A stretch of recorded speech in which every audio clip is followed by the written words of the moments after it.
From Canyon Lanes at Morongo Casino, we're here for the title match of the scratch division of the 2020 JBT SoCal Invitational, the last 10 dwindling minutes of season 24.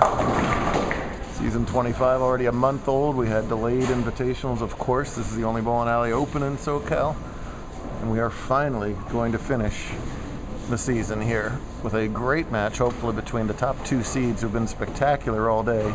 Top seed Zach Grime and 2 seed Leo's Chin. This is one game for all the marbles. They both have 2 losses in our triple elimination format. It's also the U17 title match, which by rule they play at the same time. So the winner of this game gets $1,200. And the loser of this game will get $550. So not bad either way, but a lot on the line here. Zach also trying to join the elite double-digit JBT title club, while Leo's is just trying to join the JBT title club, a non-winner. And early on, it's all Chin as he's opened with that double, and Zach here working on an open shooting in the third. The powerful two-hander finds the 1-3 that time, 10 in the pit. But yesterday belonged completely to Zach Grime as he was over plus 300 for qualifying, and today has mostly belonged to Leo's as he was the last undefeated bowler and has been putting up big numbers all day long. Let's see if he can continue it here. Good start, double in the first 2 frames, but high there in the third.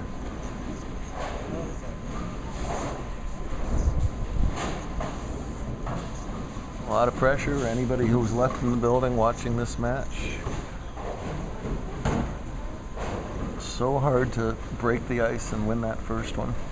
And he's got a tricky little spare to shoot out here in the third. Cross the lane, he needed it to hook just a pinch. It does not. Gives the open back, and his lead suddenly shrinks to 8 pins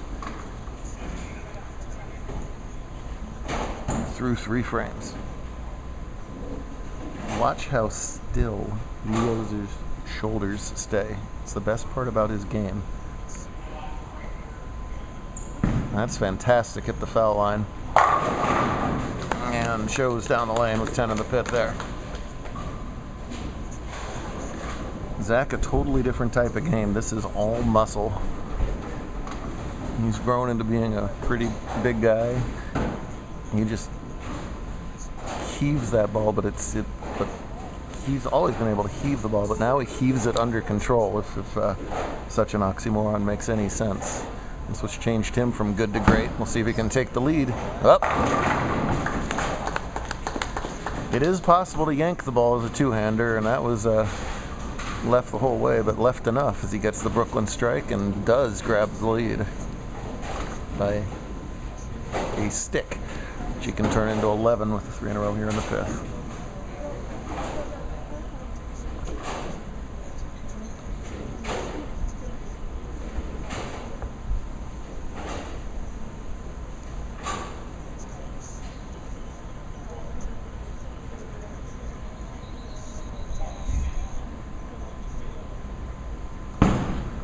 Better shot and better results. The bowlers are dealing with the same sort of clipped scenario that we saw last week in flag. If they miss right, they're going to hit a ton of friction and the ball's going to just dart to the left. If they miss in, the urethane that a lot of bowlers have thrown has peeled the oil off the fronts and moved it to the backs, so they'll get a lot of wiggle and sort of leave 2 pins. No! Late love on the 4-pin. Huge trip 4 there for Chin. The absolute classic stylist game. All about shot making and repetition. There's plenty of stank on that ball too. And with modern equipment, with just a mid-level amount of revs, if you can add repeatability to your game, you're going to be hard to beat, and Leo certainly is all that. But again, a high on 5, that seems to be the... I was going to say the problem lane, but he was high on 6 with a 3-6-10, and then High all the way on this one, pays the ultimate price. That's a 6 count on a double. Most likely an open to be. It sure is. Well, after he changes the game with the trip 4, it changes right back with the big 4. And the lead flip-flops over to Grime. It's a 7-pin lead that can be extended with a mark and really extended with a double.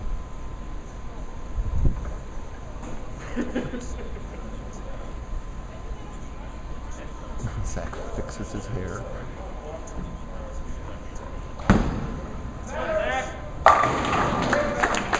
Said better the second he threw it. I agree with the self-analysis there. Much cleaner off. I assume that's a pitch black. He usually throws that other company's bowling balls.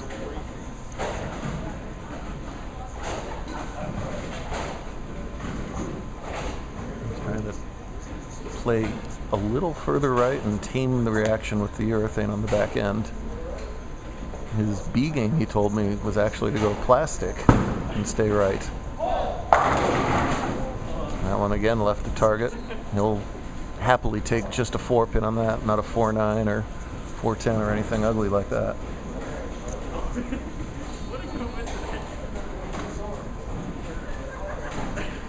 Neither of these bowlers take a lot of time. Come on, Zach. Third place finisher Daniel Hong throws the ball before the rack's even set, so either way we were going to have a fast title match here. Grimes got a 136 through 6, which is a 29-pin lead. And he's back here complaining about his hair now. I noticed it before. And yeah, if Zach's hair is in the way, we have a solution. Right there. Big shot, obviously, for Chen. Oh, and the second time in a row, right through the nose. This, yeah, it's easy to say, of course, but the lanes may be changing on Leoge, and since he was keeping the ball in the oil with that slower speed a little longer, this may be one of the first times he's had to deal with this ball reaction all day long. Started bowling at 9 o'clock, it's 1:30 in the afternoon now.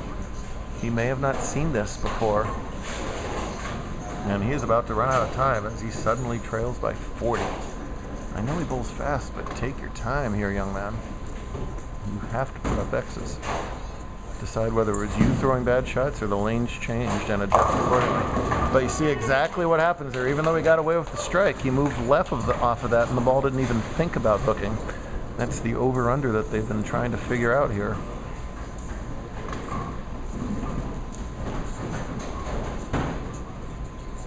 And he's still going to have to make a good guess in the 9th frame if Grime even lets him have a chance. Zach pacing at 216. The best Leoge can do is 206. No! Just wills that half-10 to trickle over. If he can stay clean, marks in the 9th and 10th. He'll win his 10th. He's doing the same mathematics in his busy brain up there. See if he pushes his hair out of the way again. Nope, not this time. Ah, yes. Just the raw power on both of those shots, muscling down 10 pins that might have stood for mere mortals. Now Leoge must strike on the next 3 balls and hope Zach screws up in the 10th. Well,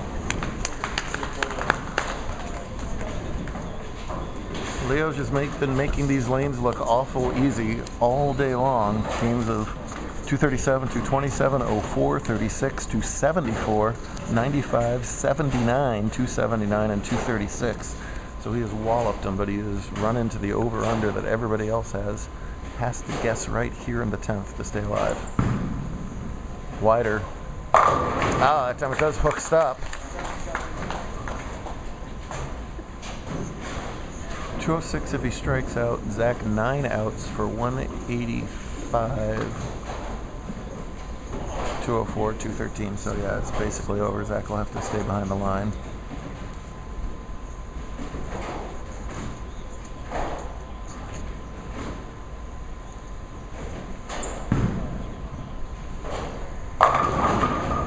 He tilts over the 10. No, he just had that hiccup in the middle of the game. Started with the double, finishes with potentially 5 in a row. We'll have to ask him if he thinks he threw bad shots or if he thinks the lanes changed on him just by a couple boards. I think it was the latter.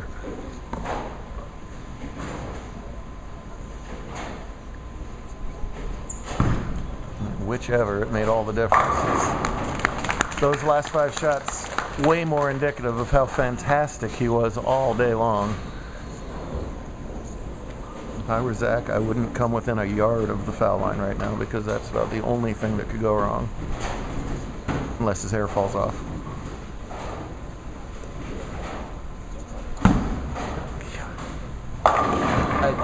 I do not understand why bowlers get so close to the foul line on a shot where they only need 3 or 4 pins. Throw it from where he is right now. Don't even flirt with it. Because I know that they do the same thing over and over again. It's not even close, but he was a quarter inch from the foul line. I don't know. That was the alternate game that he had ready to go in case he didn't have the look with the urethane, but obviously he did, as he's going to strike out as well for 240, join the 10-time winner club, pocket a cool $1,200. Look out, Facebook. Long posts are a-coming.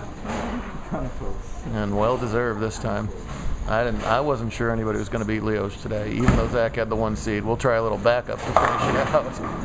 244 and a well-deserved invitational title of 2 really high-quality bowlers. Season 24, you are done! Somehow, some way, 5 invitationals and a TPC are done. Goodbye, season 24, get out. You have overstayed your welcome.